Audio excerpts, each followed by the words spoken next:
Halo Sobat Kimia, kali ini kita akan melakukan percobaan sel elektrolisis. Materi yang saya gunakan diambil dari buku paket kimia Erlangga kelas 12, yaitu tentang elektrolisis larutan kalium iodida atau Ki. Materi ini saya ambil karena bersifat abstrak dan akan lebih mudah dipahami melalui pengamatan atau praktikum. Selain itu, saya juga menggunakan beberapa alat dari Small Scale Chemistry, di mana percobaan yang saya lakukan dalam skala kecil sehingga bisa mengurangi limbah praktikum yang dihasilkan. Berikut ini alat dan bahan yang digunakan. Kita rangkai alat sebagai berikut. Masing-masing ujung penjepit buaya kita hubungkan dengan kutub positif dan negatif baterai, dan ujung yang lainnya dengan paku jarum. Kemudian kita ambil sebanyak 5 tetes larutan Ki, kita letakkan pada alas cawan baterai.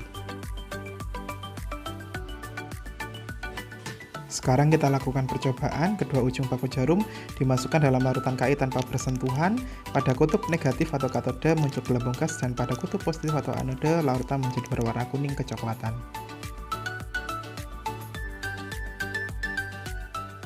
Sekarang, mari kita pelajari reaksi yang terjadi. Sebelumnya, saya ingatkan lagi bahwa pada elektrolisis, elektroda yang terhubung dengan kutub positif baterai akan berperan sebagai anoda dan terjadi reaksi oksidasi, sedangkan elektroda yang terhubung dengan kutub negatif baterai akan berperan sebagai katoda dan terjadi reaksi reduksi.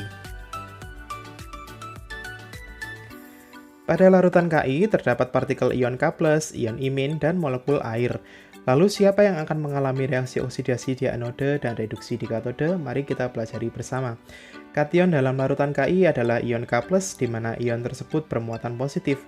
Maka seharusnya ion K+ akan bergerak ke kutub negatif atau katode untuk mengalami reaksi reduksi. Tetapi ingat bahwa di dalam larutan juga ada molekul air.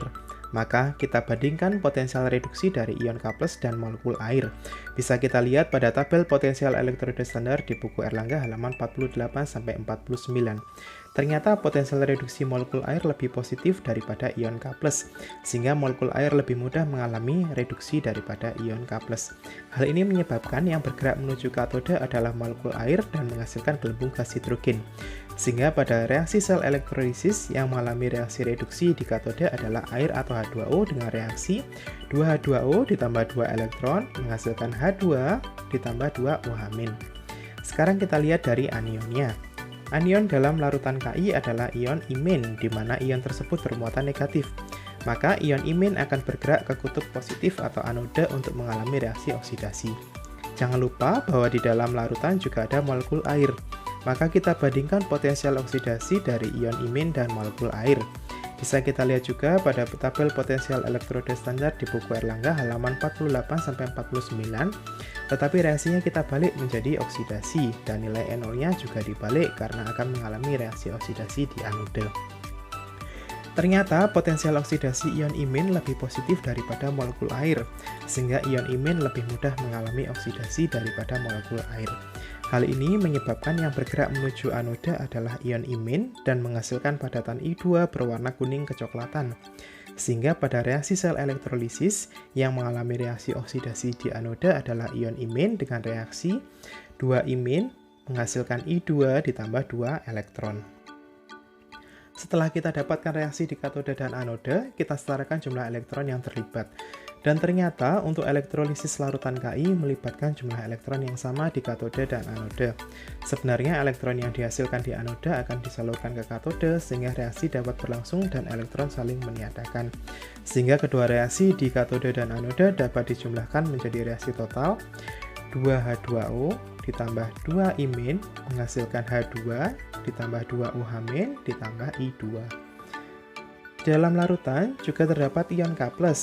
Lalu, apa yang terjadi pada ion K+ tersebut? Ion K+ tidak mengalami reaksi dan tetap berada di dalam larutan.